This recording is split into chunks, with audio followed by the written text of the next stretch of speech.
हाँ तो प्यारे बच्चों, एक बार फिर सभी का स्वागत करता हूं मैं, आपका शिक्षक, आपका भाई मुकेश सर, यूपी बोर्ड के नंबर प्लेटफॉर्म विद्याकुल में। और मेरे प्यारे बच्चों, आपकी परीक्षा में मात्र 2 से 3 महीने बचे हुए हैं।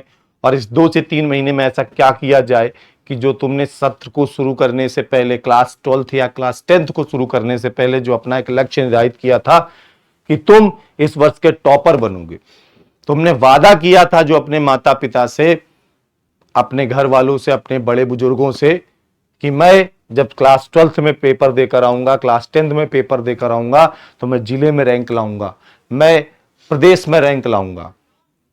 और वो वादा किए हुए बेटा पिछले 6 महीने बीत चुके, और 6 महीने से लगातार तुम इधर उधर भटक रहे हो, या पढ़ रहे हो तो कंसिस्टेंसी के साथ नहीं पढ़ पा रहे हो।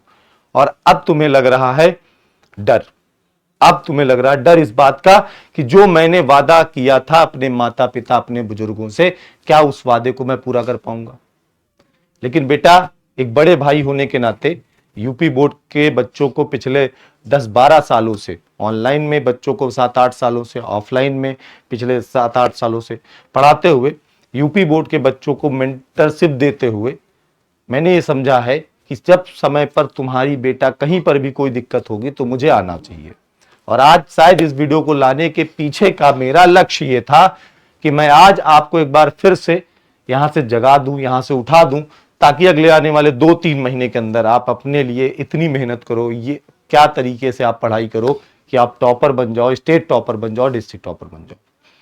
तो आज की वीडियो लाने का मेरा केवल लक्ष्य समझ गए क्या है कि बेटा, जो तुमने अपने माता पिता से वादा किया था, जो अपने परिवार के लोगों से वादा किया था, उस वादे को कैसे पूरा कर पाओगे तुम अगले 3 महीनों में, अगले 2-3 महीनों में।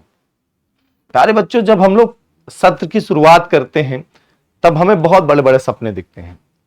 क्लास 10th का जो बच्चा है, जीवन में पहली बार बोर्ड की परीक्षा दे रहा होता है, उसे लगता है कि पहली बार मैं बोर्ड की परीक्षा दूंगा, इतने लाख बच्चों के बीच में पेपर दूंगा, मेरा नाम आएगा, तो मेरे परिवार में मिठाइयाँ बट रही होंगी, मीडिया वाले इंटरव्यू लेने आए होंगे, मेरे रिश्तेदार मुझे फ़ोन करके बधाई दे रहे होंगे, मेरे सर जी भी मेरे घर में आएंगे इंटरव्यू लेने, मुझे सीएम साहब से चेक मिलेगा, मुझे सम्मान मिलेगा। क्लास 12th के बच्चे के लिए अंदर एक अलग सी बेटा एनर्जी होती है, वो भी सोचता है कि बस हो गया, बहुत पढ़ लिए, क्लास 1 से लेकर के क्लास 12 तक लगातार स्कूल में पढ़े हैं, इस साल स्कूल हमारा ख़त्म होगा, अब हम कॉलेज को जाएंगे, देश की बड़ी बड़ी सरकारी नौकरियों की तैयारी करने जाएंगे। लेकिन ये इस साल का जो लास्ट बोर्ड एग्जाम है, इस बोर्ड एग्जाम में टॉपर बनेंगे। हर बच्चे का एक लक्ष्य होता है कि मैं इस साल जब अंतिम बोर्ड परीक्षा दे रहा हूँ, क्लास 12th का बच्चा वो सोचता है कि मैं अपने जिले में नाम लाऊंगा, मैं अपने स्कूल का टॉपर बनूंगा, मैं अपने डिस्ट्रिक्ट का टॉपर बनूंगा। शुरुआत में इतनी एनर्जी होती, इतना जोश होता है, लेकिन कहीं ना कहीं क्या होता है कि उस एनर्जी को हम लोग सही डायरेक्शन नहीं दे पाते हैं। तो जो हम लक्ष्य को निर्धारित करते हैं, कुछ महीनों बाद हमें ऐसा लगने लगता है कि शायद हम उससे कहीं दूर हो रहे हैं, शायद ऐसा लगने लगता है। बहुत सारे बच्चे ऐसे होंगे, मैंने देखा है, मैंने लाखों बच्चों को देखा है, जैसे ही नवंबर आता है तो बच्चा डिप्रेशन में चला जाता है। डिप्रेशन इस बात को लेकर चला जाता है कि जितना लोगों से प्रॉमिस किया था कि मैं ये कर दूंगा, मैं वो कर दूंगा, उस प्रॉमिस कहीं से पूरा होता हुआ नहीं दिख रहा होता है। और जब ये डिप्रेशन के कारण बेटा तुम्हारी पढ़ाई और खराब हो जाती है, मतलब जो थोड़ा बहुत तुम पढ़ रहे थे वो पढ़ाई भी तुम्हारी के यहां से थोड़ी सी खराब होने लगती है। लेकिन बेटा, एक बड़े भाई होने के नाते यूपी बोर्ड के इतने बच्चों को इतने सालों से पढ़ाते हुए मेरा फर्ज बनता है कि मैं तुम्हें यहां से एक सही राह दिखाऊं। अभी भी समय है, नवंबर है, दिसंबर है, जनवरी है। अगर इन 3 महीनों में हम अपने आप को डिसिप्लिन में ला लिए, अगर इन 3 महीनों में हमने अच्छे से पढ़ाई की, तो बेटा मैं आपसे वादा करता हूं कि आपको आपके लक्ष्य तक पहुंचाने की जिम्मेदारी हमारी है। ठीक है? अच्छा, यूपी बोर्ड के लाखों छात्रों का लक्ष्य क्या है? लक्ष्य यूपी बोर्ड के लाखों छात्रों का लक्ष्य ये होता है, क्लास 10th के जो बच्चे हैं वो जब सत्र की शुरुआत करते हैं तभी वो अपने आप से प्रॉमिस करते हैं। कुछ बच्चे तो लिख लेते हैं कि इस साल की जो बोर्ड की परीक्षा होगी उसमें मेरे 550 से ज्यादा नंबर आएंगे, मैं 95% लाऊंगा। मैं 96% लाऊंगा। क्लास 12th के जितने भी बच्चे हैं वो भी जब शुरू करते हैं, शुरुआत में अलग एनर्जी होती है, लगता है छोटा सा सिलेबस है, कोचिंग जाएंगे, ऑनलाइन पढ़ लेंगे, ऑफलाइन पढ़ लेंगे और 450 नंबर लाएंगे। और जैसे ही बेटा नवंबर में वो अनसॉल्व पेपर उठाता है, क्या करता है, अनसॉल्व पेपर उठाता है, आप सबने उठाए होंगे। और अनसॉल्व पेपर में जैसे वो पिछले 5 साल 7 साल का पेपर देखता है तो उसे लगता है कि शायद ये सपना मेरा पूरा नहीं होगा, और उसके पास आ जाता है ढेर सारा डिप्रेशन। तो बेटा अभी भी समय है। देखो तुमने गलती क्या की है, इस गलती को पहले समझ लेना। तुमने गलतियां क्या की है बेटा, तुमने गलती की है कि तुम्हें अभी तक किसी पे ट्रस्ट नहीं हुआ है। सबसे बड़ी गलती तुम्हारी ये है। देखो तुमने क्या देखा, वहां पे ज्यादा बच्चे पढ़ रहे हैं, वहां पढ़ लो। कोई टीचर क्लास में हंसी मजाक कर रहा, उससे पढ़ लो। कोई टीचर बहुत अच्छा गाना गा के पढ़ा रहा, उससे पढ़ लो। कोई टीचर मजाक करके पढ़ा रहा, उससे पढ़ लो। तुमने किसी एक पर्टिकुलर पर ट्रस्ट नहीं किया। अच्छा, ट्रस्ट किस पर किया जाता है? हमने आज यहां पर लिखा ट्रस्ट ऑफ विद्याकुल। विद्याकुल पे तुम क्यों ट्रस्ट करो भाई? विद्याकुल पे तुम ट्रस्ट क्यों करो? पहला क्वेश्चन मेरा ये है। तो मेरे भाई, मुझे पूरी उम्मीद है कि आप जहां से पढ़ रहे होगे, जिस भी गांव से होगे, जिस भी शहर से होगे, जिस भी जिले से होगे, जहां से भी होगा, आप में से बहुत सारे बच्चे ऐसे होंगे कि आपके गांव से कोई ना कोई बच्चा पढ़ा होगा हमसे। आपके बड़े भाई पढ़े होंगे, आपकी दीदी पढ़े होंगे, क्योंकि ऑनलाइन में बच्चों को सबसे पहले हमने पढ़ाना शुरू किया था यूपी बोर्ड के बच्चों को। और वो पिछले 5-7 सालों का लगातार एक्सपीरियंस बेटा, हमने कभी भी एक चीज के साथ कभी भी कोई समझौता नहीं किया है कि हम बच्चों की क्वालिटी के साथ, बच्चों के लिए जो कंटेंट बना रहे हैं उसकी क्वालिटी के साथ कोई समझौता करें। कोई समझौता नहीं। हमने रिजल्ट पे भरोसा किया है, और इसी भरोसे के दम पर बेटा, पहले मैं आपको दिखा दूं, हमने शुरुआत बहुत छोटी की थी, बहुत छोटी शुरुआत की थी। क्योंकि जब हम यूपी बोर्ड पढ़ाने निकले थे तो उस समय लोगों ने कहा कि स्टेट बोर्ड का बच्चा है, क्या तुम्हें पे करेगा, ठीक है, कहां से बैच लाओगे, कहां से इतनी फीस दे पाएगा वो बच्चा। हमें बहुत सारे लोगों ने कहा था, लेकिन हमने कहा नहीं, हम भी यूपी बोर्ड से पढ़े हैं, हमने यूपी बोर्ड का दर्द सहा है, और वो दर्द अगले आने वाली पीढ़ियों को ना मिले, अगले आने वाले पुस्तकों को ना मिले, इस वजह से हमने कहा हम यूपी बोर्ड के बच्चों को पढ़ाएंगे। और काफी कठिन डगर थी शुरुआत में। तो याद है हमें, हम 2021-22 की बात करते हैं, 2021-22 के आसपास क्या होता था, बच्चा फोन करके बोलता सर आपका बैच ले रहे हैं, आप कहीं भाग तो नहीं जाएंगे, ये हालत रहती थी। तो हम लोग कहते थे ठीक है बेटा, तुम एक काम करो, मंथली फीस पे कर दो, और मंथली फीस पे करते रहो। जब जिस मंथ से तुम्हारा मन ना हो, जिस मन से तुम्हें लगे कि हम तुम्हारे साथ अच्छा नहीं कर रहे हैं, उस मन से तुम हमसे मत पढ़ना। लेकिन उस वर्ष ही लगभग 1 लाख बच्चे हमारी एप्लीकेशन से जुड़ करके हम पर क्या किए, ट्रस्ट किए। उनको हम पे ट्रस्ट था कि ठीक है सर से पढ़ रहे हैं, सर अच्छा करेंगे। और 2022 के अंदर ही हमने उनमें से 132 ऐसे बच्चे थे जिनको हमने डिस्ट्रिक्ट और स्टेट में रैंक दिलाई। तो जब 132 बच्चों को हमने डिस्ट्रिक्ट और स्टेट में रैंक दिलाई, तो उन 132 गांवों में, उन 132 शहरों में, उन 132 घरों में हमने क्या बनाया, हमने बनाया ट्रस्ट। हमने क्या बनाया, ट्रस्ट बनाया। और फिर अगले वर्ष, अब देखो, जब हम 1 लाख परिवारों को, 1 लाख बच्चे को पढ़ा रहे थे, तो इन 1 लाख बच्चों के साथ इतनी ईमानदारी से पढ़ाई कि अगले साल यही संख्या बढ़ करके 1,60,000 हो गई। अगले साल यह संख्या कितनी हो गई, 1,60,000। कोई हो हल्ला नहीं, बहुत शांति से अपना काम करते जा रहे थे, ईमानदारी से पढ़ाते जा रहे थे। जब जो लर्निंग बच्चों के डिमांड पे बनती थी, उस लर्निंग से आपके पास बेटा इंप्लीमेंट करते जा रहे थे। जब जो लगा, पहले क्लास थी, पीडीएफ था, पहले क्लास पीडीएफ हुआ करता था, फिर धीरे धीरे हमने प्रैक्टिस सीट डाली, फिर हमने डीपीपी देना स्टार्ट किया, फिर हमने बच्चों के ऑब्जेक्टिव टेस्ट कराने स्टार्ट किए। आज की डेट में सब्जेक्टिव टेस्ट भी करा रहे हैं लोग, ऑनलाइन में केवल ऑब्जेक्टिव टेस्ट करा रहे हैं। हमारी टीम हमारे विजन को लेकर के एकदम क्लियर है। हमने एक बार टीम से बोला कि यूपी बोर्ड का 95% बच्चा, 95% पेपर का जो हिस्सा होता है वो सब्जेक्टिव होता है, तो क्यों हम इसके सब ऑब्जेक्टिव टेस्ट करा रहे हैं, इस बच्चे के किस काम आएंगे। लोगों ने कहा सर अगर आप टेस्ट कराना बंद कर देंगे, ऑब्जेक्टिव टेस्ट नहीं देंगे, तो कई जगहों पर बच्चे लगातार ऑब्जेक्टिव टेस्ट दे रहे हैं। हमने कहा ये तो प्रॉब्लम है ना, ये तो प्रॉब्लम है, सोल्यूशन बताओ। तो कुल मिलाकर के फिर एक दिन हमारे पास एक सोल्यूशन निकल के आया कि हम बच्चों के सब्जेक्टिव टेस्ट कराएंगे। बहुत बड़ा टास्क था, सब्जेक्टिव टेस्ट कराना है, फिर बच्चा कॉपी लेके वहां से अपलोड करेगा, यहाँ कॉपी चेक होगी और कॉपी चेक होकर बच्चे तक पहुंचेगी। बहुत बड़ा काम था। टीचर्स तो जो लगे, इसके साथ साथ बेटा एक टीम भी लगानी पड़ी, हमने लगाई और उसके रिजल्ट दिख रहे हैं। आज हमारे ऐप से पढ़ने वाले हमारे ये जो बच्चे हैं, इनकी आप राइटिंग देख लेंगे, इनकी कॉपी देख लेंगे तो आप समझ जाएंगे कि विद्याकुल से पढ़ने वाले बच्चों को क्या क्वालिटी कंटेंट मिलता है। हर बच्चे को हमने हर हफ्ते, हर महीने, हर 15 दिन में टेस्ट लिए, सब्जेक्टिव टेस्ट लिए, बच्चे ने कॉपी लिखकर भेजी और हमने पूरी कॉपी में हर जगह क्रॉस लगा के बेटा यहाँ गलत लिखा, ये सही कर रहे हो, ये अच्छा कर रहे हो, ये गलत कर रहे हो, बच्चों को करेक्ट करते गए।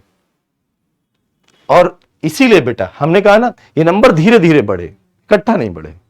ऐसे नहीं कि आए मार्केट में, मतलब बच्चों के लिए पढ़ाने आए और साल भर में हमारे नंबर बढ़ के वहां से वहां पहुंच गए ना, धीरे धीरे बढ़े, क्योंकि हम ट्रस्ट कमा रहे थे। तो सत्य की जीत होती है लेकिन थोड़ा टाइम लगता है ना। तो ये नंबर 1,60,000 पहुंचे और फिर इन नंबर से बेटा 2024 के अंदर अगर हम बात करें तो ये नंबर पहुंच गया 3 लाख। जब हम 1,60,000 बच्चों को पढ़ा रहे थे अपनी विद्याकुल ऐप के अंदर, तो उस टाइम पे हमने 347 बच्चों को बेटा डिस्ट्रिक्ट और स्टेट में रैंक दिलाई। अच्छा, एक चीज और आपको बताऊं, ये जो स्टेट रैंकर और डिस्ट्रिक्ट रैंकर का परंपरा बेटा की परंपरा शुरू हुई है, इस परंपरा को हमने शुरू किया था 2021 के अंदर। 2021 के अंदर ही हमने शुरू किया था। हालांकि एग्जाम नहीं हुए थे, लेकिन जो बच्चे हमसे पढ़े थे उनकी स्टेट में रैंक आई थी, उनकी डिस्ट्रिक्ट में रैंक आई थी। सबसे पहले यूपी बोर्ड के स्टेट रैंकर्स का इंटरव्यू हमने लेना स्टार्ट किया था। ये वही बच्चा था जो रैंक 1 लाता था स्टेट में, वही बच्चा था जो डिस्ट्रिक्ट में रैंक 1 लाता था, और उस बच्चे को कोई सम्मान नहीं मिलता था। हमने 2022 के अंदर स्टेट रैंक 1 दिया, 2023 के अंदर हमने स्टेट रैंक 1 दिया, और जब हमने स्टेट रैंक 1 दिया था तो उस समय हमारा स्टेट रैंक 1 ऐसा था कि उस स्टेट रैंक 1 के पास कोई विवाद नहीं था। वो जाकर टीवी में ये नहीं बोलता था कि मैं मोबाइल से नहीं पढ़ा हूं, वो इन मीडिया इंटरव्यूज में ये नहीं बोलता था कि मैंने मोबाइल से दूरी रह करके पढ़ाई की है। उसने बोला कि मैंने आपकी ऐप से, इस बैच से पढ़ा। भाई जैसे रिजल्ट आए, इन बच्चों ने हमें फोन किया था। ऐसा कोई स्टेट रैंक 1 नहीं था जिसका एक इंटरव्यू ये चैनल वाले ले रहे हैं, दूसरा इंटरव्यू ये चैनल वाले ले रहे हैं, क्योंकि हमारे ऐप के बच्चे थे। और हमारी ऐप का बच्चा जैसे रिजल्ट आता हमें फोन करके बोलता है। इस वर्ष भी रिजल्ट आया, एक स्टेट रैंक 9 बच्चा था, चंदौली जिले का था, उसका फोन मेरे पास आता है। वो बच्चा मुझसे क्या कहता है कि सर सबसे पहला इंटरव्यू हमारा लीजिएगा, क्योंकि आपने हमारी फीस में डिस्काउंट नहीं दिया था, हमने पूरी फीस देके बैच लेके पढ़ाई की है, सबसे पहला इंटरव्यू हमसे लीजिएगा। बच्चा हमसे धमकी देके बोलता है कि हमारे घर आइएगा इंटरव्यू लेने, और उस बच्चे के पास किसी की हिम्मत नहीं हो सकती कि जाके उसके पास इंटरव्यू ले ले, क्योंकि वो बच्चा विद्याकुल के ट्रस्ट के दम पर टॉपर बना है। तो प्यारे बच्चों, हमने 2023 के अंदर स्टेट रैंक 1 दिया। उसके बाद हमारी स्टेट रैंक 1 नहीं आई, बाकी रैंक आई, स्टेट में रैंक आई, सबसे ज्यादा रैंक है। 2024 के अंदर 794 बच्चे स्टेट रैंक और डिस्ट्रिक्ट रैंकर बने। तो हमारे नंबर बढ़े। हमने एक रैंक के पीछे भागने की कोशिश नहीं की, हमने 1000 टॉपर देने की कोशिश की, हमने 1 लाख टॉपर देने की कोशिश की, हमने 132 से 347, 347 से 794, हमारे नंबर इस तरीके से बढ़ते चले गए और बच्चों का ट्रस्ट बढ़ता चला गया। इस वर्ष तो मुझे लगता है अभी तक, हालांकि जो टीम से बात हुई, लगभग 4-4.5 लाख बच्चे अब तक में रजिस्टर हो चुके हैं। अभी नवंबर बचा है, दिसंबर बचा है, जनवरी बची है, लक्ष्य बैच आना बाकी है, उसके बाद बेटा आपका अनसॉल्व कुंजी बैच आना बाकी है। और विद्याकुल का लक्ष्य बैच ही एक ऐसा बैच होता है जिसपे बच्चों को सबसे ज्यादा भरोसा होता है। ट्रस्ट ऑफ, मतलब कहा जाए मिलियंस ऑफ स्टूडेंट। बेटा सबसे ज्यादा ट्रस्ट अगर हमने आज तक कमाया तो अपने लक्ष्य बैच से कमाया है। अच्छा, एक चीज और आती है, बच्चा हमसे कहता है कि आप अपने लक्ष्य बैच के बारे में इतने श्योर क्यों हो कि आपका लक्ष्य बैच ही सबसे अच्छा बैच होगा। यूपी से हो ना, ध्यान सुनना, तुम्हारा स्कूल, जो बच्चे रेगुलर स्कूल जाते हैं या जो बच्चे कभी कभी जाते हैं कोचिंग के भरोसे हैं, उन सभी बच्चों से मैं बात करना चाहता हूं। ठीक है, ध्यान सुनना। स्कूल जाते थे, तो आपका स्कूल, आपको पता है पिछले साल आप जब 11 में थे या पिछले साल जब 9th में थे, तो बेटा दिसंबर से आपके जैसे ही प्रैक्टिकल एग्जाम स्टार्ट हो जाते हैं, जैसे प्रैक्टिकल की हवा चलना शुरू होती है, वैसे आपके स्कूल का सपोर्ट कम होने लगता है। स्कूल लगभग बंद होने लगते हैं, या स्कूल खुलते भी हैं तो स्कूल में सारा दिन प्रैक्टिकल, वाइवा, कॉपी, ये सब सारे काम चलते रहते हैं। 10th क्लास के बच्चों का भी यही सीन है। कोचिंग जाते हो तो कोचिंग में पता है आपको दिसंबर में बच्चे कोचिंग छोड़ने, ड्रॉप करने लगते हैं, और जैसे बच्चे कोचिंग ड्रॉप करने लगते हैं वैसे क्या होता है कि कोचिंग में अर्निंग कम होती है, इसलिए कोचिंग जो ऑफलाइन कोचिंग होती है, डायरेक्टर्स जो होते हैं कोचिंग के, बंद कर देते हैं। जो भी शिक्षक आते हैं कोचिंग बंद कर देते हैं और बच्चों से बोलते हैं कि सेल्फ स्टडी करो, घर पे जाके पढ़ाई करो। सोचो, जिस बच्चे को एग्जाम टाइम सबसे ज्यादा टीचर की जरूरत है कि उसके डाउट आएंगे, वो मतलब कम टाइम में पढ़ना चाहता है, मोटिवेशन लेना चाहता है, वो डिप्रेशन में है, उस टाइम पे उसके टीचर उसको छोड़ देते हैं। और अगर कोई बच्चा उनमें से थोड़ा सा भी डिप्रेशन में है तो बेटा लगातार डिप्रेशन में चला जाता है, उसके नंबर्स कम हो जाते हैं। इसीलिए मैं यूपी बोर्ड के बच्चों को लेकर हमेशा रिकमेंड करता हूं कि सबसे ज्यादा अगर तुम्हें अपनी पढ़ाई पर अच्छे अंक लाने हैं तो सबसे ज्यादा ट्रस्ट तुम्हें लक्ष्य बैच पर करना चाहिए। अच्छा, लक्ष्य के बाद भी एक बैच आएगा, उस बैच से करोगे तो क्या तुम्हें प्रॉफिट होगा, और यहां से करोगे तो क्या प्रॉफिट होगा। आज तुम लक्ष्य बैच से जुड़ोगे तो अभी हमारे पास समय है, अभी से लेकर के हम तुम्हें 3 महीने में, जनवरी तक में एक बार तुम्हारा कोर्स पढ़ा सकते हैं। जनवरी तक में हम तुम्हारा कोर्स कंप्लीट करा देंगे, 0 से लेकर अंतिम चैप्टर। और चैप्टर कोर्स कंप्लीट कराने के साथ साथ इसी लक्ष्य बैच में बेटा हम आपका एग्जाम टाइम में पेपर प्रैक्टिस भी करा देंगे। इसी बैच में अंदर हम क्या करा देंगे बेटा, आपका पेपर प्रैक्टिस भी करा देंगे। ठीक है, तो जो बच्चा ये सोच के बैठ गया है कि इस वर्ष मेरा 60% आएगा, उस बच्चे के 85% आ जाएंगे, 90% आ जाएंगे। जो बच्चा 70% सोच के बैठा हुआ है, उस बच्चे के अगर वो इतना काम कर लेगा 70% से बढ़कर के उसके 90% आ जाएंगे, 95% आ जाएंगे। तो हमने इस पे काम किया है। हमने हर बच्चे को रैंक 1 थोड़े दिलाने की सोच ली है भाई, सबके अंदर क्षमता भी नहीं रैंक 1 लाने की। जो बच्चा 80% सोच रहा, हो सकता है उस बच्चे का 95% आ जाए, उसकी डिस्ट्रिक्ट में उसकी रैंक आ जाए, उसके स्टेट में उसकी रैंक आ जाए, हो सकता है। तो हमने इसके लिए बेटा आपको हमेशा रिकमेंड किया लक्ष्य बैच से पढ़ो, और लक्ष्य बैच से ये सपना साकार हुआ है। बच्चों के ये जो लक्ष्य थे, जो टूटते हुए दिख रहे थे, ये पूरे हुए हैं। इसका नाम हम रखने के पहले बहुत सोचे, लेकिन नाम यही से आया कि 85%, 90%, 95% बच्चा बना रहा हो। तो प्यारे बच्चों, विद्याकुल का ट्रस्ट कहां से है? तो विद्याकुल का ट्रस्ट है रिजल्ट से, विद्याकुल का ट्रस्ट है नंबर से। आज मैं तुम्हें ये कुछ खास नंबर दिखाए नहीं हो कि हम सबसे बड़े हैं, बड़े तो होंगे ही भाई, सबसे पहले खड़े थे, सबसे पहले बड़े हैं, सिंपल सी बात है। ईमानदारी से खड़े थे, ईमानदारी से बड़े हुए हैं। कोई वोट नहीं लगाया कभी चैनल पे, कभी चैनल पे ऐड नहीं चलाई, कभी चैनल पे कुछ नहीं किया, बस केवल हमेशा ईमानदारी के दम पे बच्चे आते गए, ट्रस्ट बनता गया, बच्चे आते गए, ट्रस्ट बनता गया। आज मेरे पास ऑफिस में हमेशा हर दूसरे तीसरे दिन चौथे दिन हफ्ते भर में कोई ना कोई एक ऐसा बच्चा विजिट करने आता है जो कहता है सर आपसे पढ़ा था, अब टीचर बन गया हूं, आपसे पढ़ा था मैं एमएससी कर रहा हूं, आपसे पढ़ा था मैंने पीएचडी कर ली, आपसे पढ़ा था मैं यहां ज्वाइन कर लिया सर। तो बेटा हमने ये कमाई की है। तो प्यारे बच्चों, अगर आपके पास समय है, समय नहीं, आपके पास अगर सपना है, आपके पास अगर सोचना है कि ये 95% मेरा होगा, अगर ऐसा सपना, ऐसी सोच है, तो बेटा तुम्हारे लिए लक्ष्य बैच है, तुम्हारे लिए लक्ष्य बैच है। तुम्हारे पास 60% का डर सता रहा है, तुम 85% लाना चाहते हो, तुम्हारे लिए लक्ष्य बैच है। और यही नहीं, यूपी बोर्ड के बेटा बच्चों के लिए हमने जो पढ़ाया, यूपी के हर बच्चे के लिए जब भी कोई समस्या बनकर खड़ी हुई तो अभी हम खड़े थे। ये आज शायद आप ये फोटो देख रहे हो, कुछ बच्चे होंगे जो परिचित होंगे, इस साल की शुरुआत कर रहे थे, तो शायद हमें ऐसे भी देखा हो। एक शिक्षक होकर के ये फोटो दिखाना मेरे लिए थोड़ा सा उतना उचित नहीं था, लेकिन ये हमें करना क्यों पड़ा? बेटा इस वर्ष जब यूपी बोर्ड का रिजल्ट आया तो ये हमारा उत्तर प्रदेश है, ये हमारा पूरा यूपी है। हम लोग यहां से अपने पूरे सिस्टम को ऑपरेट करते हैं प्रयागराज से।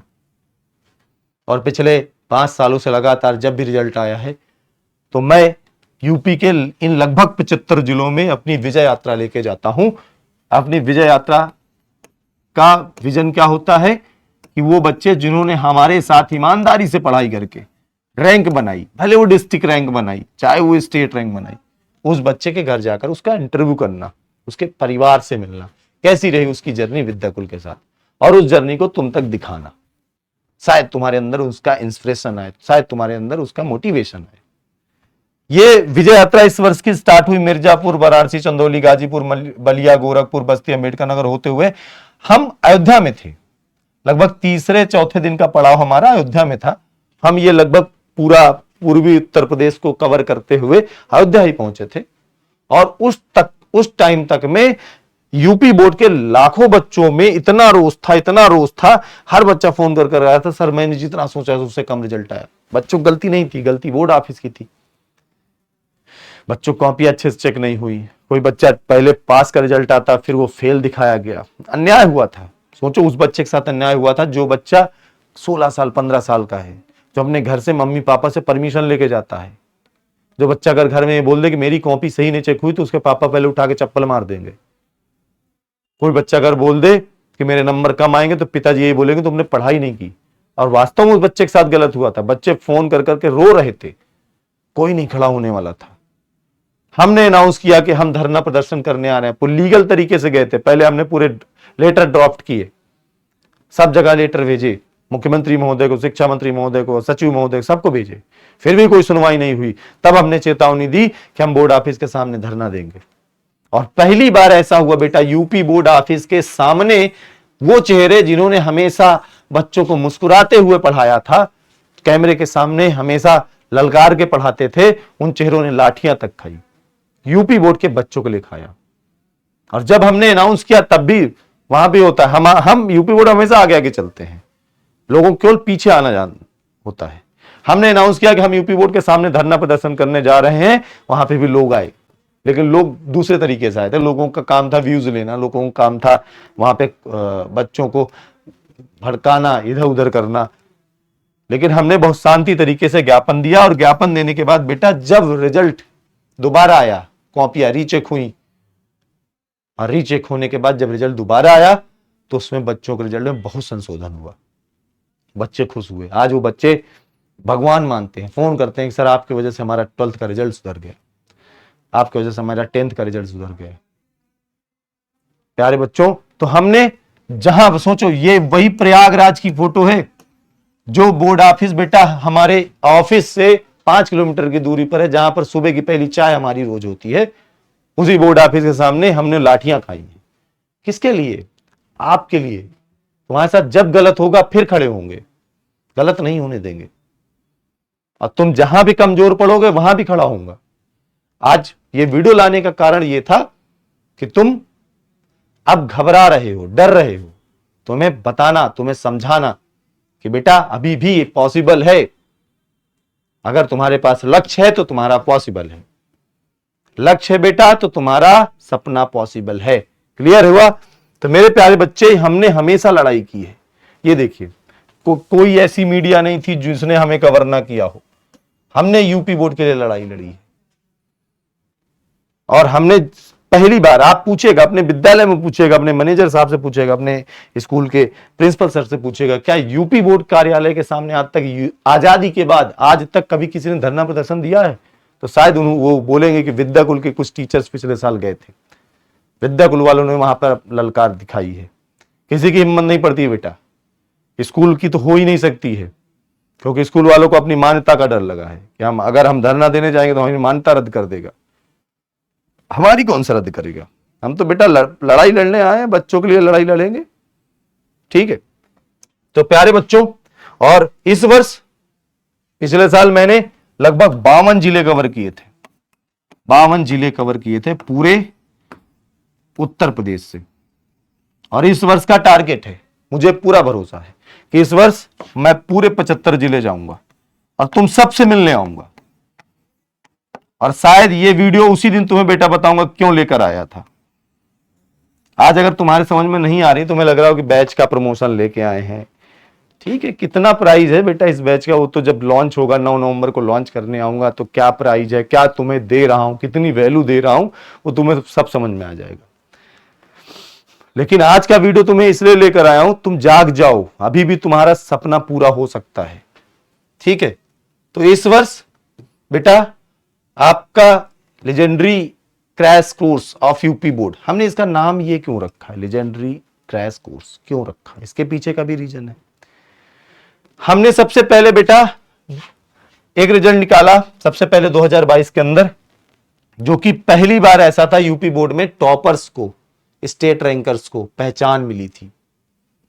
2023 के अंदर हमारा जो रिजल्ट आया बेटा, वो रिजल्ट आप सबने देखा होगा, वो एक हिस्टोरिकल रिजल्ट था। हिस्टोरिकल रिजल्ट मतलब यूपी बोर्ड के इतिहास में पहली बार ऐसा हुआ था कि एक संस्था जो ऑनलाइन पढ़ाकर इतने बच्चों को स्टेट और डिस्ट्रिक्ट टॉपर बना रही हो, ऐतिहासिक रिजल्ट था, पहली बार इतिहास में ऐसा हुआ। और हमने हमेशा अपने ही रिकॉर्ड तोड़े। 2023 के अंदर बेटा यही रिजल्ट हमारा बदल गया 2023-24 में, अनफॉरगेटेबल रिजल्ट में। और इस वर्ष का जो हमें रिजल्ट है, हमें अब तक के जुड़े हुए बच्चों की मेहनत पर, अपने शिक्षकों की मेहनत पर, सब्जेक्टिव टेस्ट की मेहनत पर, अपने सारे फीचर्स की मेहनत पर पूरा भरोसा है, इस वर्ष का जो हमारा रिजल्ट होगा वो लेजेंडरी होगा। इसलिए हमने इस वर्ष के लक्ष्य बैच को क्रैश कोर्स नहीं कहा। क्रैश कोर्स तो बहुत छोटी चीज हो गई। क्रैश कोर्स तो आजकल 100 रुपए में मिल रहा है, 200 रुपए में मिल रहा है, 50 रुपए में मिल रहा है। क्रैश कोर्स क्या है? क्रैश कोर्स लोग तब ला दे रहे हैं जब उनका कोर्स नहीं पूरा हुआ, लेकिन उनकी दुकान नहीं चल रही है, तो क्रैश कोर्स ला देते हैं। क्रैश कोर्स लाने का टाइम होता है। लोगों ने अपने फुल ईयर बैच कंप्लीट नहीं किए, उसका कोर्स कंप्लीट नहीं हुआ, उसका सिलेबस कंप्लीट नहीं हुआ, लेकिन दुकान नहीं चल रही, इसलिए उनको क्रैश कोर्स लाना पड़ गया। हमें तो भैया देखो, अब हमें दुकान नहीं चलानी है, हमें बच्चों के लिए सोचना है, हमें रिजल्ट पे काम करना है। तो बेटा हम जब कोर्स कंप्लीट करेंगे तब क्रैश कोर्स लाएंगे। इसलिए हमने इस क्रैश कोर्स को केवल क्रैश कोर्स नहीं कहा, क्योंकि ये क्रैश कोर्स तब आ रहा जब बच्चों का कोर्स कंप्लीट हो चुका है। 15 नवंबर को हम बच्चों का कंप्लीट करा रहे हैं, पूरा कोर्स कंप्लीट करा रहे हैं। उसके बाद क्रैश कोर्स आएगा। लॉन्च लेके आ रहा हूं 9 नवंबर को, और मुझे पूरा भरोसा है इस लॉन्च में तुम सब आओगे। एक बार कमेंट करके बताना कि क्या 9 नवंबर के क्रैश कोर्स लॉन्च में तुम सब आ रहे हो या नहीं आ रहे हो, कमेंट करो। ठीक है, तो कमेंट करके बताना। अच्छा 9 नवंबर, यहां पे डेट शायद गलत, लेकिन 9 नवंबर को आ रहा हूं बेटा। 9 नवंबर को इसका लॉन्च है, मेगा लॉन्च। ठीक है, और सबसे बड़ा लॉन्च सेशन इसे हम बनाएंगे 9 नवंबर को। ठीक है, 9 नवंबर को कितने बजे होगा सर जी?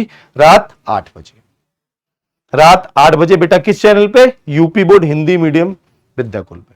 और फिर आपसे कहता हूं बेटा कि मेरे पास पावर नहीं है, मेरे पास क्या है? ट्रस्ट है। किसका ट्रस्ट है? बच्चों का ट्रस्ट है। किसका ट्रस्ट है? रिजल्ट का ट्रस्ट है। तुम्हारी जितनी भी समस्या है आपसे लेकर अभी जितनी भी बातें मैंने तुम्हें बताई हैं, सभी बातों का एक सोल्यूशन, लक्ष्य। ठीक है, लक्ष्य है तो पॉसिबल है, लक्ष्य है तो पॉसिबल है। क्लियर? चलिए, तो 9 नवंबर को बेटा मिलता हूं रात 8 बजे आपके अपने channel UP board Hindi medium Vidyakul में। तब तक जुड़े रहें, पढ़ाई करते रहें। All the very best.